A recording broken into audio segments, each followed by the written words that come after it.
Fala aí, gente. Eu tô gravando esse vídeo porque eu tinha falado no Twitter sobre AWS na semana passada. Eu tava tendo várias dificuldades, principalmente com a parte de configuração de IP das VPCs da AWS. E são algumas coisas que, quando a gente fica meio enferrujado, fogem do costume, né? Foi algo totalmente inesperado para mim. Surgiu uma urgência em um dos freelas que eu faço de subir uma infra na AWS por motivos que a gente precisava escalar rápido e atualmente a gente estava usando o Railway. O Railway era bem simples, era um Docker que eu estava rodando lá, não era nenhum Compose porque eu estava aprovisionando o Postgre pelo próprio Railway, então era realmente só um Docker que se conectava com as envs geradas pelo Railway. E quando eu fui estudando a AWS, eu me deparei com alguns problemas e algumas dificuldades minhas que eu vou estar simplificando aqui para vocês hoje. Beleza.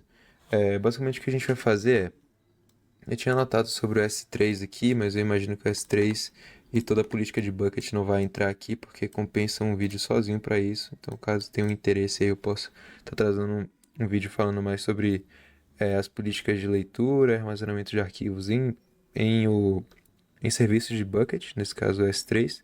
Mas hoje a gente vai falar sobre EC2. EC2 é a forma mais prática na AWS de você conseguir subir um servidor. Então, não é serverless, a gente está tratando de máquinas virtuais, onde a gente vai conseguir subir nosso servidor lá dentro.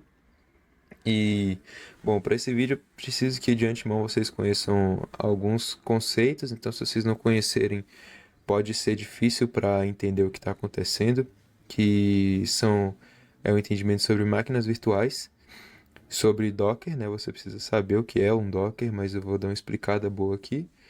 E eu acho que basicamente é isso, e conhecer sobre o protocolo HTTP, né? Então esse vídeo não é muito focado em iniciantes, é mais um pessoal ali que tá iniciando em infra, mas que tem um conhecimento sobre back-end, né?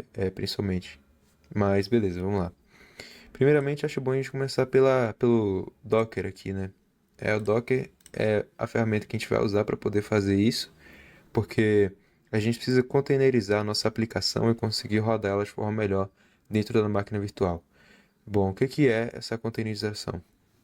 Aqui tem uma explicação sobre isso, mas eu vou tentar dar uma resumida ainda maior. Um container basicamente é uma outra máquina virtual que você consegue nela dar uma quantidade de CPU ali, uma quantidade de CPU não, uma quantidade de RAM e armazenamento para você realmente simular um computador, outra máquina virtual, né? E lá dentro dessa máquina você vai ter um ambiente totalmente novo. E beleza, como é que a gente faz a configuração desse Docker? Para fazer a configuração do Docker, a gente vai precisar de dois arquivos, que são o Dockerfile e o Docker Compose. Bom, para que servem esses dois arquivos? Começando pelo Dockerfile, que geralmente é o primeiro arquivo que a gente monta. O Dockerfile é o arquivo onde você vai dar as especificações do seu container. Aqui o que eu falo? Eu falo que eu quero que ele use o Node 18 Alpine. A versão Alpine do Node é uma versão mais leve ali, um pouco mais pensada nessas máquinas virtuais, então a gente usa ela no Docker porque ela tira algumas funcionalidades e deixa mais um Node mais leve ali, né, mais compacto. O Workdir vai ser o diretório dentro da máquina onde vão ficar os arquivos do nosso projeto. Esse aqui basicamente é o diretório dentro da máquina virtual, dentro do Linux, do Docker, né, uma pasta lá dentro. Aqui a gente copia os arquivos para dentro dessa pasta. Então, basicamente, a gente instala o Node, cria uma página lá, uma pasta, né, com o makedir da vida. E a gente copia os arquivos do nosso repositório lá para dentro. Depois a gente vai começar a rodar os scripts. Então, vocês que todo mundo imagina que vocês sejam acostumados com o Node, né? A gente tem os scripts aqui. Eu tenho 4 scripts. Tem esse de teste, que é o padrão que vem no package. Build, que é para a gente converter os arquivos em TypeScript para JavaScript, né? E gera essa pasta dist aqui. O comando de start e o comando de start docker. O comando de start basicamente ele builda e roda o index.js que vai aparecer dentro da pasta dist.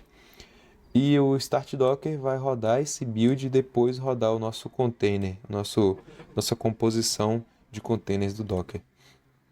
Então, basicamente, ele vai rodar o npm install, que é para instalar todas as dependências, e vai copiar o restante dos arquivos aqui, né? Vai copiar o diretório ativo e vai expor uma porta. Nesse caso aqui, ele está expondo a porta 3000, que é a porta que o nosso servidor está usando. Aqui na env está 9090, mas eu posso alterar isso aqui e eu vou atualizar a env com a env.example. Então, env é aquele arquivo, né? A gente vai guardar todas as variáveis no ambiente. E, bom, não é muito comum de se... Eu imagino que não seja muito comum, né? Eu vejo algumas pessoas fazendo de forma diferente. Mas, né, na verdade, na verdade é bem comum, né? Acho que eu só vi repositório ruim fazendo isso, mas beleza. Eu falo que não era muito comum a gente passar as envs dessa forma aqui. Geralmente o pessoal passa seco, mas eu imagino que passar essas envs aqui direto hardcoded, que é a forma ruim, né? Mas beleza. Inclusive ficou faltando passar a porte aqui de forma dinâmica. Essas coisas eu esqueci de fazer antes do vídeo. Mas ok. Então, o que a gente tem aqui? O Docker Compose é uma ferramenta que a gente usa para poder fazer uma composição de containers. Existem duas coisas que a gente precisa entender antes de trabalhar com Docker. Imagens e containers. O que é a imagem? Uma imagem é basicamente uma cópia do repositório que ele cria, né, quando você roda o Compose pela primeira vez. Então, sempre quando você sempre quando você cria um repositório ali e roda um Docker Run, um Docker Compose, ele vai baixar uma cópia do seu repositório dentro do Docker para facilitar toda vez que você for rodar. E para que isso acontece, né? Toda vez que você tem a sua máquina aqui do Docker, né? Toda vez que você tem o volume do Docker, então o meu tem vários volumes aqui dentro, isso é muito pesado, então eu recomendo que vocês vão apagando isso de tempos em tempos, né? Mas toda vez que você tem um volume do Docker, ele vai baixar os seus arquivos e guardar dentro de um desses volumes para ter um acesso mais rápido, né? Já que o volume já está dentro do Docker, ele cria essa imagem aqui e dá um ID para ela, né? E ele usa essa imagem como referência de um espaço dentro do volume. Para que ele usa essa imagem, né? Essa imagem ela fica aqui para quando você for criar um container, ele conseguir de forma mais rápida ativar essa imagem. Como vocês podem ver aqui, essas duas imagens estão sem uso, né? As duas estão não utilizadas porque eu não tenho nenhum container rodando. Bom, se vocês não tiverem o Docker Web rodando, vocês podem ver isso rodando o comando Docker PS. Docker PS vai te mostrar todos os containers que estão rodando e o Docker Images vai mostrar todas as imagens, o tamanho delas e quando elas foram criadas. Bom, aqui vocês podem ver que eu tenho duas imagens, né? Eu tenho a Easy AWS App, que é o nosso servidor aqui, esse aqui é o nome dela, e que é o nosso Node, né? E aqui tem o Postgre, e o Node é uma imagem local, como eu especifiquei aqui, é uma imagem que tá sendo criada do meu arquivo. O contexto de build dela é o ponto barra, né? Então aqui eu estou falando que o contexto dessa aplicação não vem da cloud, e sim do meu repositório ativo. Já a DB é ao contrário. Como vocês podem perceber, o app é um container já. Então, esse app é um container próprio que o Docker está criando como imagem e guardando localmente. Já a DB é uma imagem que está no Docker Container Registry, que é a cloud de containers públicos do Docker. É um GitHub do Docker. E ele faz o download, faz a cópia dessa imagem e depois ele vai fazer toda a configuração de container, né? O app ele é buildado no contexto local e a imagem e o DB é buildado de uma imagem da cloud. Se vocês fossem fazer isso aqui com Mongo, vocês só mudariam esses volumes aqui e a imagem, mas basicamente o uso é o mesmo. Então aqui a gente tem as portas também, né, que são as portas expostas do nosso banco, os environments, né, as envs, que estão sendo puxadas do arquivo .env, e os volumes, né, que é o lugar dentro da imagem do Docker que vai ser usada nesse caso. Tranquilo, vou dar uma passadinha bem rápida no arquivo aqui. É um CRUD bem básico, eu estou usando o type ORM, então eu tenho a entidade de usuário aqui. Essa entidade está até sem nome aqui, inclusive, mas acho que eu devo estar indicando ela em algum lugar aqui. Esse código foi 80% GPT, 20% eu, então se tiver algum erro aí, culpa é o GPT. Mas basicamente eu pego o repositório do usuário. Repositório é basicamente o meio, como pode dizer, o meio de caminho, o meio de transporte que você vai usar ali para poder conversar com uma entidade. Então, o repositório é uma englobação da entidade que você consegue mandar, ler, consegue fazer as operações de CRUD dentro do seu banco de dados. Então, aqui a gente tem o post, o get, outro get para conseguir ver um usuário só, um put e um delete. E aqui a porta que a gente está lendo o server port daqui de dentro do Env. Tranquilo. Então, a gente já entendeu como é que o projeto está funcionando. E agora, para começar, a gente vai usar esse comando aqui, o start docker. Esse é um comando que eu criei para poder facilitar a minha vida. Em vez de rodar dois comandos separados, eu rodar um comando só. Então, quando eu rodar o yarn start docker aqui, ele vai começar buildando a aplicação e criando os containers do Docker. Como vocês perceberam aqui, levou 0,1 segundo cada uma dessas aplicações aqui, porque eu já tinha as imagens criadas. Então, para mim foi instantâneo, mas para vocês provavelmente vocês vão ter que baixar as imagens aí da nuvem, vai ter que baixar a imagem do Postgres da nuvem, que demora um pouquinho. A imagem local, né, do app é quase instantânea também, então vai demorar uma média de 30 segundos a 1 minuto para vocês conseguirem rodar. E tranquilo, o servidor está rodando na porta 3000. E aí sempre tem aquela dúvida, né? Se meu container está rodando dentro de uma máquina virtual, como é que eu estou conseguindo, como é que eu posso acessar minha API que está dentro dessa máquina virtual pelo um Postman, por exemplo? E, ó, não tem muito segredo não.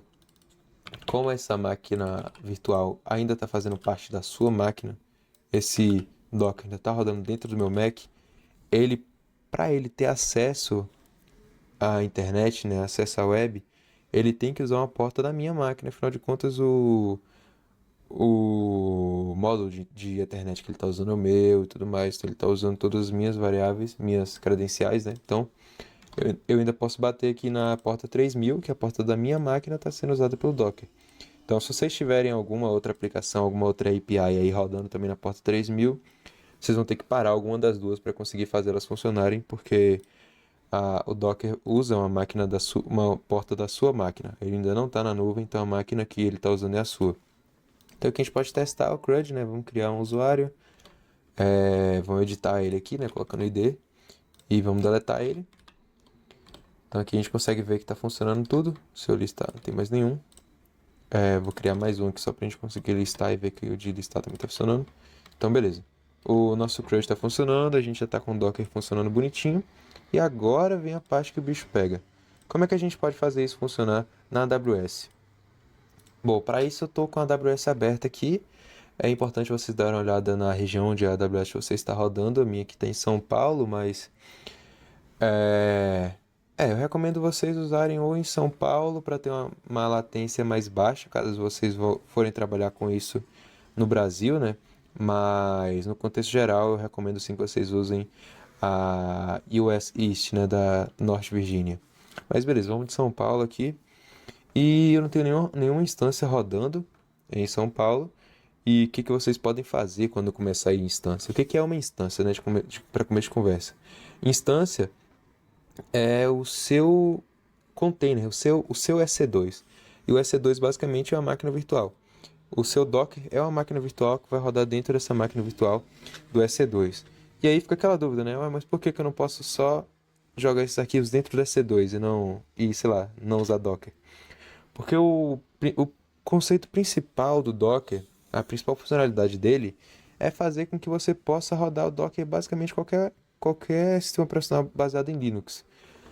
No Windows é mais chato, o Windows você vai ter que instalar mais coisa, mas basicamente o Docker você pode rodar em qualquer máquina. Por quê? Uma vez que você coloque todo aquele processo de instalar as dependências do seu projeto aqui, né, e escolher o Node, o Docker vai estar com o Node instalado dentro dele. Então a máquina não vai precisar de ter o Node instalado para funcionar. E é isso que a gente vai ver aqui, né? O EC2 não vai ter Node, mas o Docker vai ter Node dentro dele. Então, da mesma forma, a gente vai conseguir usar Node sem ter instalado. Então a gente pode lançar uma nova instância, vou dar um nome aqui, vou chamar EWS1, é o nome da nossa instância, né? Eu não vou colocar nenhuma tag adicional. Sistema operacional que a gente vai escolher é o Ubuntu, com o FreeTire, né? Então a gente está aqui, ele está rodando de graça. O T2 micro, então a gente vai ter uma CPU, 1 GB de memória. E aqui tem os valores, né? Caso a gente ultrapasse isso. Keypair, beleza. Keypair é a primeira coisa que vocês vão ter que começar a se preocupar, né? Caso você nunca tenha trabalhado com a infra tão crua quanto a da AWS, né? A AWS não faz nada por você, basicamente. Você que tem que configurar a maioria das coisas. Keypair é o login que você vai usar para poder entrar nessa EC2, nessa máquina virtual. Não sei como é a familiaridade de vocês com VPNs, né? Mas basicamente, quando você quer se conectar em outra máquina virtual, você vai ter que usar o protocolo SSH. E esse protocolo SSH vai te requerir uma chave de acesso. E não é usuário e senha, porque o usuário e senha acaba sendo menos seguro do que essa chave de acesso, porque essa chave de acesso é um arquivo que vai ficar no seu computador e não alguma coisa que vai ficar guardada no banco de dados, por exemplo. Eu não tenho nenhuma chave aqui, né? Nenhum par de chaves, mas a gente vai ter que criar um aqui agora. Vocês podem escolher o nome o formato do arquivo, mas eu vou colocar o formato PAM e RSA. Deixa tudo normal aqui, eu recomendo isso, né? E é AWS 1. E vou criar esse keypair e ele vai pedir para eu fazer o download. Para isso eu vou fazer o download dentro da minha pasta de PAMs aqui. Escrevi o nome errado aqui. E agora eu tô com o tô com a parada baixada. Eu só vou precisar agora renomear, né, que a IA do Arc mudou o nome disso, mas o nome que eu escolhi foi AWS. E uma coisa importante, o nome faz diferença, então recomendo vocês não renomearem e nem mexerem no nome dessa keypair. Beleza. Network Settings, aqui começa a bicha pegar também. Então, basicamente, se vocês quiserem proteger ainda mais a sua instância, você pode colocar um IP, ou seja, vocês podem criar uma proxy aí qualquer, pegar um IP e só acessa esse EC2 quem tiver naquela proxy ou quem tiver naquele IP, ou você coloca só o seu IP atual, mas eu vou deixar no Access from Anywhere, vou deixar acesso habilitado para HTTPS e HTTP, configurar o armazenamento. Eu acho que não é legal vocês ficarem mexendo nisso aqui para aprender agora, né? Afinal de contas, isso está pensando no FreeTire. E o FreeTire vocês conseguem colocar até 30 GB aqui, mas esse espaço de 8 GB para a gente vai ser muito bom para esse caso. Então vamos lançar a instância, né? Ele vai criar todos os grupos de segurança agora e vai lançar a nossa instância. Então nossa instância vai começar a ficar pendente aqui. Beleza. De começo a gente pode perceber algumas coisas aqui. Vamos fazer algumas configurações de antemão, né? Enquanto a nossa instância tá sendo criada, né? Beleza. As coisas que a gente precisa se preocupar. IPv4 público é uma coisa bem importante. E o IPv4 privado. IPv4 privado vocês vão usar caso vocês queiram ligar o HTTPS dessa instância. Nesse caso, a gente vai mexer só com HTTP, porque o HTTPS a gente ia ter que entrar num lugar bem mais fundo para a gente entender, então a gente teria que usar o Route 53, criar uma hosted zone, a gente teria que pegar um certificado de domínio na Amazon também, então no ICM, né, a gente teria que fazer muita coisa e para esse contexto desse vídeo o HTTP é melhor. Primeiro, vamos começar com a parte de segurança. A gente pode ver na segurança que a gente tem duas coisas: inbound e outbound rules. O que é a inbound e o que é outbound? Inbound rules são as regras que vão afetar a sua aplicação de dentro para fora. Ou seja, dentro da sua aplicação, você está habilitando a transação de está habilitando a transação de pacotes, né, de dados nessas portas, que é a porta 22, 80 e 443. A porta 22 é um TCP qualquer, que eu imagino que ele seja usado para HTTP também. a porta 80 é a porta específica para HTTP e a porta 443 é a porta específica para HTTPS. Então aqui a gente já tem os 3 protocolos TCP aqui configurados, a gente tem 3 Access from Anywhere e aqui embaixo a gente tem a Outbound Rule liberando o HTTPS em todas as portas de todos os protocolos, ou seja, a nossa aplicação só vai liberar dados a partir dessas portas, mas ela vai receber dados de qualquer porta, de qualquer protocolo, de qualquer lugar. Ou seja, isso aqui vai deixar que a nossa aplicação receba request de qualquer lugar da internet, mas ela só libere dados por essas 3 portas dela. Vou dar um refresh aqui para a gente ver como é que está a situação da instância. Isso pode demorar um tempo, tá, gente? Não tem nada a ver com a internet de vocês, nem nada, mas é o tempo da AWS conseguir provisionar. Só que é bem rápido, como vocês podem perceber, a nossa já está pronta aqui. Então já está rodando o nosso T2 Micro. E aí a gente vai conectar, né? Apertando em Connect ali, a gente pode vir em SSH Client. E aqui a gente vai começar a parte da conexão com a cloud agora. Primeiramente, vocês precisam ir no diretório aí, né, onde vocês baixaram a chave PEM de vocês. E aí vão seguir esse passo a passo aqui. Primeiro, né, vamos colocar a permissão 400 nessa chave PEM. E aí agora a gente vai usar esse example aqui embaixo. Esse aqui é o DNS público do nosso EC2. Basicamente o DNS público é um domíniozinho ali gerado pela AWS. Vocês já devem estar acostumados com isso aqui, com domínios da Vessel, por exemplo, que eles têm o .vessel.app. E o Railway tem um próprio também, essas aplicações de infra também geram esse DNS público para vocês usarem. Só que o dele geralmente já tem o protocolo HTTPS configurado, da AWS tem que ser manualmente. Mas aqui a gente tem o exemplo, né? E esse exemplo aqui já dá o comando completo que vocês vão precisar para poder fazer realmente essa conexão. Primeiro, ele passa a chave PAM, que é a senha da conexão, o nome do usuário, que é o usuário root, né? Que nesse caso é o Ubuntu, e a DNS pública. Aqui a gente pode dar um Enter e ele vai perguntar se você quer deixar sua pegada digital, né? Eu vou deixar que sim. E beleza, aqui a gente já está dentro da instância da AWS, do EC2. Como vocês podem ver aqui, o Ubuntu e o IP onde eu estou conectado, meu IP, né? Então vamos voltar aqui. E beleza, agora a gente vai precisar de algumas coisas. Eu imagino que ele não venha com Docker instalado, mas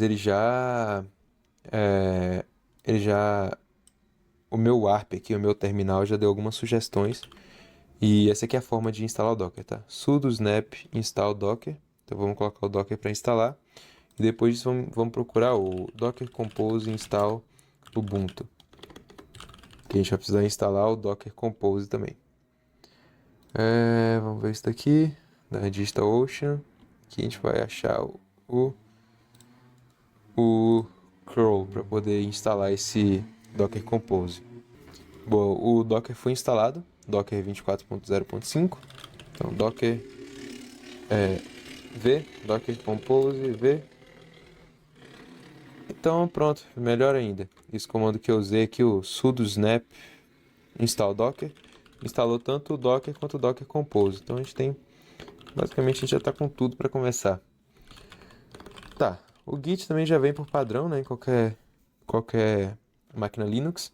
O que a gente vai precisar fazer agora é clonar nosso repositório. Então, eu ainda não tenho esse repositório aqui no GitHub, eu vou criar ele aqui agora. Easy AWS. Vou criar esse repositório. Vou inicializar esse meu aqui. Então, boa, eu configurei todo o repositório aqui, fiz o commit inicial. E agora, quando a gente vai fazer um clone do GitHub, que a gente precisa ter o login, eu não sei se vocês já passaram por isso, mas de um tempo pra cá, a gente não usa mais e-mail e senha, né? Quando a gente vai logar na conta do GitHub via CLI.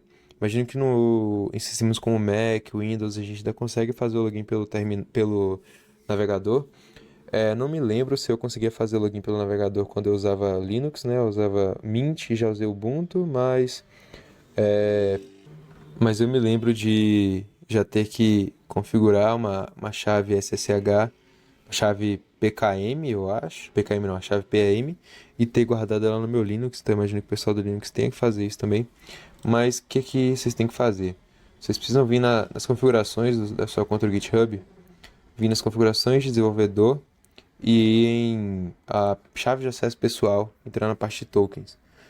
Então, na parte de tokens aqui, gente, vocês vão ter que gerar um token novo, né? E vão ter que colocar o nome. Então, eu vou chamar isso aqui de Easy AWS. Vou dar todos esses privilégios aqui para ele, né? Pronto, eu dei todos os privilégios aqui e vou gerar ele. E aqui ele vai dar essa chavinha pra gente, né? Essa credencial que a gente vai usar agora para poder fazer a clonagem do repositório. E vou agora copiar o URL do repositório, né? E vou voltar aqui na instância do S2 agora. Eu posso criar alguma pasta aqui dentro, por exemplo, HTML ou HTTP, enfim, criar alguma pasta aqui dentro e que eu posso rodar o git clone e colar meu repositório. Esse é um repositório público, então esqueci desse detalhe que esse repositório está público, então ele não pediu login, mas então já fica a explicação para quem tiver um repositório privado aí, né, e precisar fazer essa parada do token, usem isso aqui como tutorial aí pra vocês, né? Só que eu sou meio lerdo da cabeça e esqueci que nesse caso eu não vou precisar. Mas beleza, então aqui, boa notícia que a gente já tá com o repositório. Tá tudo bonitinho aqui, da mesma forma como a gente tava com ele localmente. Agora a gente pode rodar o comando de yarn. A gente não tem yarn aqui, a gente tem que instalar o npm agora. Com sudo apt install npm. Opa, acho que é sudo apt install node.js, alguma coisa assim. Sudo apt update primeiro. E depois a gente vai rodar um install do Node.js aqui. Pronto, agora a gente vai rodar o install do Node.js, aceitar. E ele vai começar a fazer a instalação aqui, é bem rápido. Boa, então agora a gente já está com o Node, né? Se a gente colocar npm v, node v, já está só com o Node. Deixa eu ver. Sudo apt install npm, é isso. Eu precisava rodar o update ali do apt, né? Agora a gente está com todos esses repositórios que a gente pode instalar.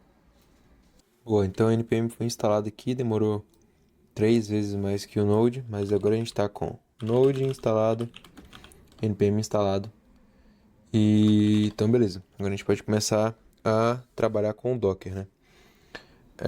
Acabei instalando o Node, mas como eu disse, uma vez que a gente tiver o Docker rodando aqui dentro, a gente não precisa necessariamente rodar esse Node. Eu posso mandar um Docker Compose up aqui, ele vai subir tudo, mas eu prefiro o Node porque a gente pode rodar o comando de start build que eu criei aqui, né? Então ele vai buildar previamente para ver se tem algum erro de build, e caso build tudo certinho, ele vai rodar o comando de compose. npm run start build no start docker. Ele vai começar buildando o nosso projeto. Ele deu o erro de TSC, né? Que eu preciso rodar o npm install, já que eu estou rodando o comando de buildar. Boa, então todos os pacotes foram instalados aqui. E agora eu posso rodar o start docker, que agora ele vai fazer todo o build e também vai iniciar o container. Tá. Faltou a gente rodar um comando importante, que é o comando de cp. Então, cp.env env.example. O que isso aqui vai fazer? Dentro daqui do nosso cp env example env. Troquei a ordem. O que isso aqui vai fazer basicamente é o nosso repositório lá, aqui no meu git ignore, eu estou ignorando o ponto .env. O que significa que quando a gente fez o build lá dentro, o nosso repositório foi sem arquivo .env. E o arquivo .env.example não é considerado como arquivo de chave de ambiente, né? É considerado como arquivo de exemplo realmente. Então tudo que está aqui dentro não significa que sejam as variáveis reais do projeto. Então basicamente quando a gente roda esse comando de cp, vou abrir um terminal novo aqui, eu posso colocar cp.env.example.env. O que acontece é que ele vai fazer a cópia do arquivo .env.example dentro do arquivo .env. Então, todo o conteúdo desse arquivo foi copiado dentro desse. E o arquivo .env, apenas .env, é o arquivo usado pelo Docker, né? E pelo Docker Compose, que a gente configurou lá as variáveis de ambiente para ele usar e iniciar o banco e o servidor. É que o Docker acabou reclamando de falta de permissão, então é só a gente colocar um sudo ali antes para poder rodar. E agora ele deve funcionar. Bom, igual eu falei, né? Quando eu rodei aqui localmente foi instantâneo, mas agora o EC2 está fazendo todo o processo de baixar a imagem do Postgre da nuvem, buildar ela agora, e agora ele está buildando o nosso app. Então o app está instalando o Node 18 Alpine, tá vendo? Ele puxa tudo isso das librarias, das libraries, né? Das bibliotecas do Docker.io. E, bom, agora ele já criou o diretório de trabalho, já copiou o package JSON e os arquivos locais, rodou o npm install, agora ele está copiando o restante dos arquivos que foram gerados depois da instalação e está exportando as camadas agora para as imagens, né? Está criando as images, exportando, e agora ele está criando o nosso banco e está relacionando o nosso banco com o nosso servidor. Bom, agora o nosso servidor está rodando na porta 3000 e a gente pode vir aqui na AWS e copiar o IPv4 público da nossa máquina, que esse vai ser o localhost da nossa máquina, né? O localhost público da nossa máquina. Então, se a gente colocar ele aqui e a porta 3000 depois, a gente pode tentar fazer a requisição, mas vai acontecer um erro. Então, quando a gente roda aqui, ele vai ficar enviando request e não se engane não, tá, gente? Isso aqui ilude, mas ele não vai rodar. Por quê? Porque a inbound rule que a gente setou para a porta 443, 80 e 22, mas a gente não abriu a porta 3000, que é a porta que o nosso Dockerfile está expondo. Que é isso de expor porta, né?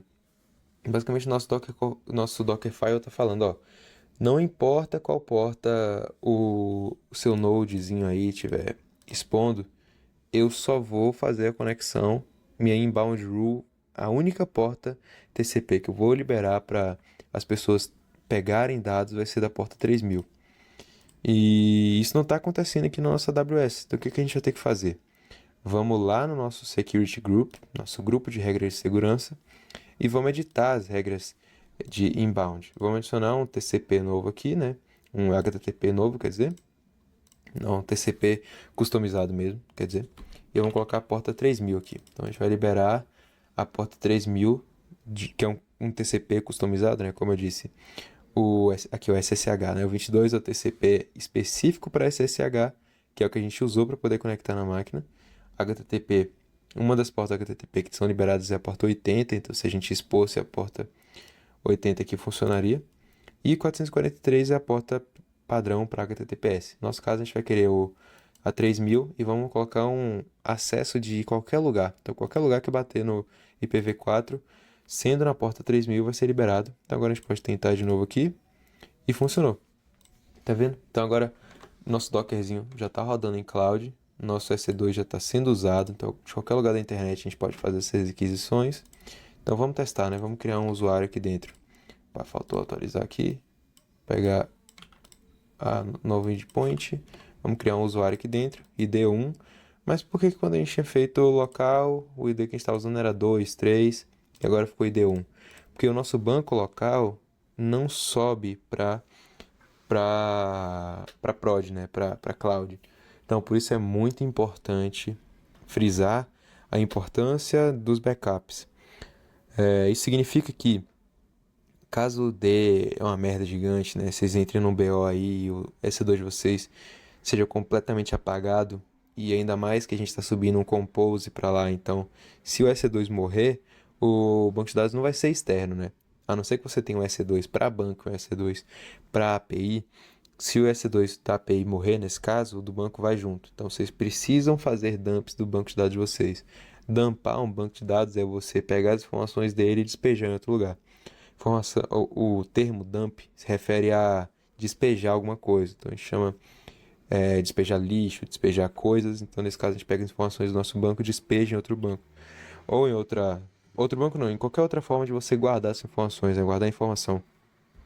Tem gente que faz via Excel, tem gente que faz via JSON, tem gente que faz via sei lá o que. Cara, guardando as informações, é isso que importa. Você tem que ter alguma forma de recuperar, né? Uma snapshot do seu banco. Você tem que ter uma versão antiga do seu banco para caso essa merda aconteça e não seja uma perca total. Então, usuário criado, a gente pode listar aqui de novo, vai aparecer bonitinho. A gente pode atualizar ele aqui, usuário não encontrado, mudar o ID dele. A gente pode remover esse usuário agora. E, boa. Gente, basicamente é isso, né? Então, nesse vídeo aqui eu ensinei para vocês sobre o Security Group, sobre as Inbound Rules, Outbound Rules, sobre como você usar o Docker, sobre como você subir uma aplicação do Docker com uma facilidade extrema para a AWS, né? Descartei todas as preocupações extras que vocês poderiam ter. E é isso, gente. A AWS é uma coisa muito séria, né? Você subir a sua própria infra num serviço como a AWS é uma coisa que pode sair muito cara. Então, quando vocês forem criar a instância de vocês, por favor, se atentem a essas informações de free tier e se atentem também às letras miúdas, né? A AWS tem muita letra miúda, então o preço de base de on demand, né? Então, o preço pay-per-use base do Linux é 0,001 dólar por hora. E quanto mais você cresce aqui a sua aplicação, mais ele vai ficando caro, tá vendo? Então, tem algumas aplicações 24 vezes larga aqui, custa 6 dólares por hora. Então, é realmente importante que vocês tomem cuidado com isso, porque ninguém quer que a AWS mande um e-mailzinho aí falando sobre o AJ mais próximo, né? Então, tomem cuidado com os custos, porque infra é cara, cloud é cara. E é isso aí, usem a AWS com moderação, não subam deploy na sexta-feira e sempre estejam sóbrios na hora de configurar uma infra, porque senão a conta no final do mês vocês não vão conseguir pagar. Mas é isso aí, gente. Para outros vídeos da AWS que vocês quiserem aí, tiverem dificuldade com mais alguma coisa, podem responder. Acho que eu postei esse vídeo no YouTube e no Twitter. Então, sintam-se livres para me chamar na DM, né? Tirar qualquer tipo de dúvida. E basicamente é isso. Bom deploy para vocês aí e tamo junto.